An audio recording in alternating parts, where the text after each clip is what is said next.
Assalamualaikum warahmatullahi wabarakatuh. Nama saya Sarti Lestari Dewi. Nama saya Maufirotul Lailib. Saya Ritun Rahayati. Nama saya Soniawati. Saya Siti Hotijah. Nama saya Srum Datu Semila Sadisia. Nama saya Mabruratul Wasila. Saya Umal Kamilia. Di sini saya akan mempresentasikan analisis lembaga keuangan ZISWAF, yaitu lembaga Basnas, Badan Amil Zakat Nasional. Akan mempresentasikan analisis lembaga keuangan ZISWAF, yaitu lembaga Basnas, Badan Amil Zakat Nasional. Akan mempresentasikan mengenai analisis lembaga keuangan ZISWAF, yaitu lembaga Badan Amil Zakat Nasional atau Basnas. Di sini saya akan menjelaskan mengenai analisis lembaga keuangan ZISWAF, yaitu lembaga Basnas atau Badan Amil Zakat Nasional. Di sini saya sebagai penjawab dari materi tentang Basnas atau Badan Amil Zakat. Saya dari kelompok 5 pada mata kuliah analisis laporan lembaga keuangan syariah. Nah, di sini kelompok kami akan menjelaskan materi mengenai analisis laporan keuangan ZISWAF pada Basnas atau Badan Nasional Amil Zakat. Nah, di sini saya sebagai penjawab jika nantinya ada materi dari teman-teman yang kurang dipahami. Sekian dari saya, kurang dan lebihnya mohon maaf. Wassalamualaikum warahmatullahi wabarakatuh. Baik, di sini saya sebagai pemateri pertama akan menjelaskan mengenai profil Basnas, visi dan misi Basnas, serta tujuan Basnas. Basnas, Badan Amil Zakat Nasional, merupakan badan resmi dan satu-satunya yang dibentuk oleh pemerintah berdasarkan keputusan Presiden RI nomor 8 tahun 2001 yang memiliki tugas dan fungsi untuk menghimpun dan menyalurkan zakat, infak, dan sedekah atau ZIS pada tingkat nasional.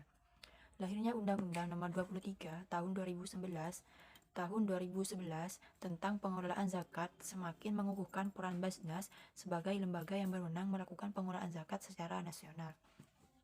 Dalam undang-undang tersebut, Basnas dinyatakan sebagai lembaga pemerintah non-struktural yang bersifat mandiri dan bertanggung jawab kepada Presiden melalui Menteri Agama.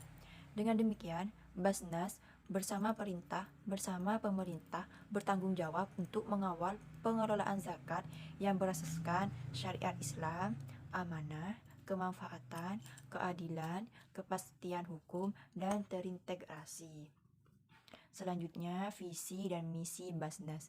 Visi Basnas yaitu menjadi lembaga utama mensejahterakan umat. Sedangkan misi yaitu yang pertama, membangun Basnas yang kuat, terpercaya, dan modern sebagai lembaga pemerintah non-struktural yang berwenang dalam pengelolaan zakat.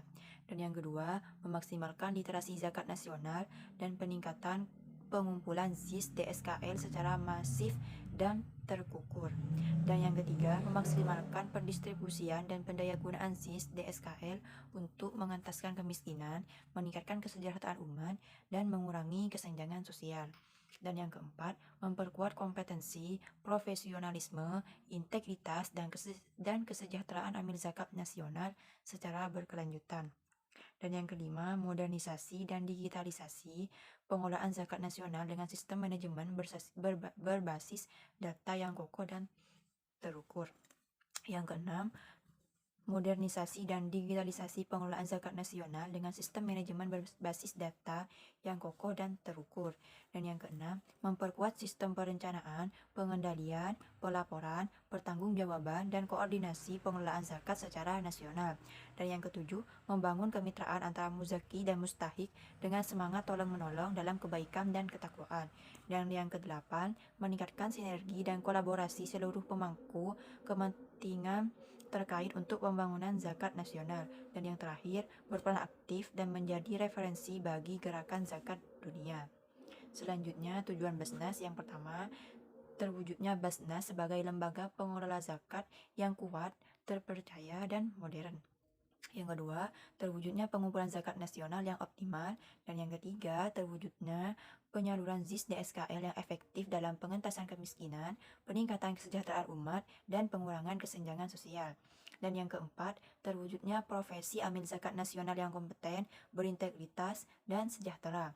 Dan yang kelima, terwujudnya sistem manajemen dan basis data pengolahan zakat nasional yang mengadopsi teknologi mutakhir. Dan yang keenam, terwujudnya perencanaan pengendalian, pelaporan, dan pertanggungjawaban pengelolaan zakat dengan kelola yang baik dan terstandar. Dan yang ketujuh, terwujudnya hubungan saling tolong-menolong dalam kebaikan dan ketakwaan antara muzaki dan mustahik. Selanjutnya, terwujudnya sinergi dan kolaborasi seluruh pemangku kepentingan terkait dalam pembangunan zakat nasional. Dan yang terakhir, terwujudnya Indonesia sebagai Center of Excellence pengelolaan zakat dunia. Mungkin hanya ini presentasi dari saya, kurang dan lebihnya mohon maaf. Wassalamualaikum warahmatullahi wabarakatuh. Di sini saya sebagai pemateri kedua akan menjelaskan kelengkapan laporan keuangan Basnas. Laporan posisi keuangan PT Basnas memuat informasi sebagai berikut. Yang pertama itu bulan dan tahun periode laporan, yaitu periode 31 Desember 2018 dan 2019. Kedua itu jumlah aset dan liabilitas serta saldo dana. Pada laporan posisi keuangan Basnas di sini itu yang pertama aset periode 2018 71,189,465,324. Pada periode 2019 87,906,823,240. Sedangkan pada liabilitas periode 2018 5,404,705,366. Pada periode 2019 2,018,106,232. Sedangkan pada saldo dana periode 2018 65,784,759,958. Pada periode 2019 85,888,717,008. Laporan perubahan dana Basnas. Pada laporan perubahan dana Basnas untuk tahun yang berakhir 31 Desember 2018 dan 2019 bahwa laporan perubahan dana tersebut telah menggambarkan dampak keuangan dari transaksi yang terjadi pada Basnas. Dalam laporan perubahan dana terdiri dari dana zakat, dana infak atau sedekah, dan dana amil. Pada laporan perubahan dana Basnas untuk periode yang berakhir 31 Desember 2018 dan 2019 pada dana zakat di sini itu untuk periode 2018 56,411,977,055. Pada periode 2019 79,052,118,688. Sedangkan pada dana infak atau sedekah di sini itu untuk periode 2018 5,672,898,515. Pada periode 2019 2,207,2004,048. Dan yang terakhir itu dana amil untuk periode 2018 3,699,884,388. Pada periode 2019 4,629,594,27. Di sini saya sebagai pemateri ketiga akan menjelaskan mengenai laporan perubahan aset kelolaan pada Badan Amil Zakat Nasional, di mana pada laporan perubahan aset kelolaan di sini menunjukkan aset kelolaan dana infak dan sedekah di sini untuk tahun yang berakhir 2018 dan 2019, yaitu pada laporan perubahan aset kelolaan untuk periode yang berakhir 2018 dan 2019 di sini pada tahun 2018, di mana dana infak atau sedekah yang mana aset kelolaan lancarnya pada saldo awal yaitu 30,144,480. Sedangkan pada saldo akhirnya di sini yaitu 5,360,368,674.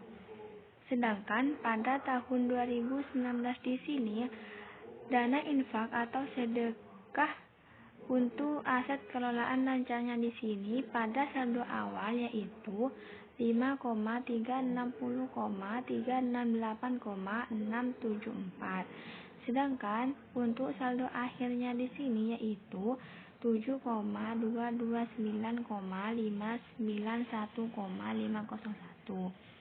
Dan untuk tahun 2018 di sini pada dana infak atau sedekah untuk aset kelolaan tidak lancarnya yaitu pada saldo awalnya di sini 4,427,743,863. Sedangkan untuk saldo akhirnya di sini yaitu 8,362,028,092.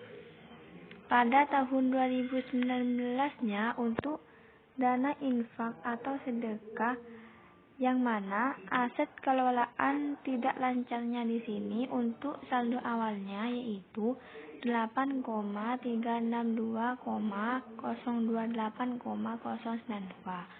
Untuk saldo akhirnya yaitu 24,364,628,414. Untuk laporan arus kas pada Badan Amil Zakat Nasional di sini atau Basnas, yang mana laporan perubahan arus kas di sini menunjukkan perubahan kas dari beberapa aktivitas, yaitu arus kas dari aktivitas operasi, arus kas dari investasi, arus kas dari aktivitas pendanaan, di mana untuk periode yang berakhir 31 Desember 2019 dan 2018-nya di sini yaitu pada laporan arus kas Badan Amil Zakat di sini untuk tahun 2019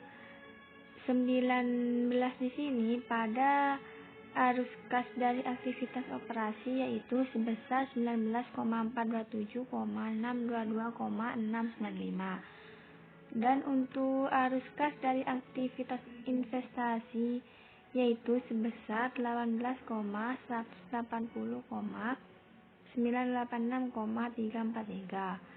Dan yang untuk arus kas dari aktivitas pendanaan yaitu sebesar 31,788,045,886. Sedangkan untuk tahun 2018-nya di sini pada arus kas dari aktivitas operasi yaitu sebesar 19,427,622,695. Untuk arus kas dari aktivitas operasinya di sini yaitu sebesar 19,427,622,695. Dan yang terakhir di sini pada arus kas dari aktivitas operasi yaitu sebesar 19,627,622,695. Mungkin hanya itu dari saya. Kurang lebihnya mohon maaf. Wassalamualaikum warahmatullahi wabarakatuh. Mengenai kesesuaian dengan peraturan perundang-undangan Basnas. Sesuai peraturan Badan Amil Zakat Nasional Republik Indonesia nomor 4 tahun 2018 bab 2 tentang periode dan jenis laporan pada pasal 2, di mana pengelola zakat wajib membuat dan menyampaikan laporan pelaksanaan pengelolaan zakat setiap 6 bulan dan akhir tahun. Laporan pelaksanaan pengelolaan zakat sebagaimana dimaksud terdiri atas laporan keuangan, laporan kinerja, dan laporan pelaksanaan pengelolaan zakat nasional provinsi dan kabupaten kota. Laporan keuangan disusun sesuai dengan format standar akuntansi keuangan, yang mana dalam laporan keuangan Basnas ini terdiri dari yang pertama itu ada laporan posisi keuangan, yang kedua ada laporan perubahan dana, yang ketiga ada laporan perubahan aset kelolaan, dan yang keempat ada laporan arus kas. Dan juga di sini ada kelebihan dan kelemahan laporan keuangan Basnas. Di sini saya menjelaskan tentang kelebihannya. Kelebihan yang pertama yaitu dalam komponen laporan keuangan Basnas secara keseluruhan sudah sesuai dengan peraturan Basnas Republik Indonesia nomor 4 tahun 2018 yaitu SAP atau Standar Akuntansi Keuangan. Yang kedua ada laporan keuangan Basnas sudah cukup jelas dan lengkap. Yang ketiga, laporan keuangan Basnas dapat menggunakan analisis perbandingan sehingga nantinya dapat diketahui perkembangan dan penurunan kinerja keuangan pada Basnas dari tahun 2018 hingga 2019.